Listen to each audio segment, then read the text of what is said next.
మీకు ఈ వీడియో నచ్చినట్లయితే వీడియోని లైక్ చేయండి. పంచాయతీ పూర్తయిపోతుంది. నాగవల్లి కాపురానికి పోతానని చెప్పటంతో ఇక గంగ ఏడుస్తూ ఇంటికి వస్తాడు. ఇంటికి వచ్చిన తర్వాత కూడా కుప్పకూలిపోయి ఏడుస్తూ బాధపడుతూ ఉంటాడు. అప్పుడే తిరుపతి నాగవల్లిని తీసుకొని ఇంట్లోకి అడుగు పెడుతూ ఉంటే ఆగండి అక్కడే అని గంగ గట్టిగా అరుస్తూ ఉంటాడు. అయ్యో ఇంటి వరకు వచ్చిందన్నయ్య, నాగవల్లి లోపలికి రానివ్వన్నయ్య అని శ్రీవల్లి చెప్తూ ఉంటుంది.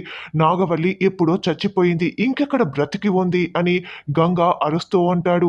గంగ, నాగవల్లికి నీ ఆశీస్సులు కావాలి గంగ, అందుకే నీ ఆశీర్వాదం కోసం వచ్చింది, లోపలికి రానివ్వు గంగ అని తిరుపతి చెప్తూ ఉంటుంది.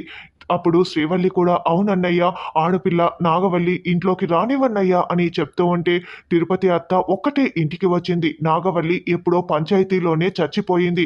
చచ్చిపోయిన శవాన్ని ఇంటికి ఎందుకు తీసుకొచ్చారు, అటు నుంచి అటే పంపించేసేయాలి కదా, నాగవల్లి ఇంకెక్కడ ఉంది, ఎప్పుడో చచ్చిపోయింది అని చెప్తూ ఉంటే నాగవల్లిని ఇంట్లోకి రానివ్వకుండా గంగ అలా మాట్లాడుతున్నందుకు గుమ్మం దగ్గరే నాగవల్లి కుప్పకూలిపోయి ఏడుస్తూ ఉంటుంది. గంగా, అలా మాట్లాడకు గంగా, చూడు నాగవల్లి ఎలా ఏడుస్తోందో, కాపురానికి వస్తానని చెప్పటం కూడా తప్పేనా, నీ మాట కాదని వస్తున్నందుకు నువ్వు మరి ఇంతలా కోపం తెచ్చుకొని చనిపోయిందని మాట్లాడాలా, అలా మాట్లాడకు గంగా అని తిరుపతి అంటుంది. లేదు, నాగవల్లి ఎప్పుడో చనిపోయింది, చనిపోయిన దాని వస్తువులు కూడా ఇంట్లో ఉండకూడదు అని నాగవల్లికి సంబంధించిన వస్తువులు, బ్యాగు, బట్టలు అన్నింటినీ బయటికి తీసుకువచ్చి పెట్రోల్ పోసి మరీ గంగా కాల్ చేస్తూ ఉంటాడు. శివ చెల్లెళ్ళు ఎంత చెప్పినా కూడా వినకుండా గంగ వాటినన్నింటినీ కాల్ చేస్తూ ఉంటాడు.